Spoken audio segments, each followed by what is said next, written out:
এবার ফাইনালি মেঘা রাজীবের কাছ থেকে পালিয়ে নাহিয়ানের কাছে চলে যাবে আগামী পর্বে। বিস্তারিত জানতে সম্পূর্ণ ভিডিওটি দেখতে থাকুন।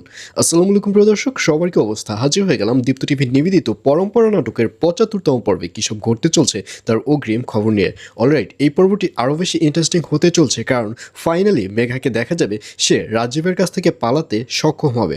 অর্থাৎ মাহিকে মেঘা সাজিয়ে রাজীবের কাছে পাঠিয়ে দিবে এবং এই সুযোগে মেঘা পালিয়ে যাবে এবং এক পর্যায়ে মেঘা বুঝতে পারবে না যে সে কোথায় গিয়ে উঠবে এবং এক পর্যায়ে সে নাহিয়ানদের যে বাড়ি রয়েছে সেই বাড়ির সামনে গিয়ে দরজা নক করবে এবং দরজা খুলে দেওয়ার পর মেঘাকে দেখা যাবে সে বাসার মধ্যে গিয়ে দেখবে নাহিয়ান ও রাশার বিয়ে চলছে। অর্থাৎ যখন কাজী তাদের দুজনকে কবুল পড়াবে ঠিক তখনই ওখানে মেঘা গিয়ে হাজির হবে। আর অন্যদিকে রাজীবকে দেখা যাবে সে মাহিকে ওভাবে দেখে সে রেগে মেগে তো পুরো আগুন হয়ে যাবে এবং এক পর্যায়ে মাহিকে নিয়ে মাহিদের বাড়িতে যাবে এবং তাদেরকে দেখে মাহির যে বাবা মা রয়েছে তারা আশ্চর্য হয়ে যাবে। মাহির বাবা মা বলবে, কী ব্যাপার, তোমরা এখানে কেন, আর মেঘাবাই কোথায়? আর এই কথা শুনে রাজীব সব কিছু খুলে বলবে যে মেঘা পালিয়ে গেছে আর মেঘাকে পালাতে সাহায্য করেছে তারই একমাত্র মেয়ে মাহি।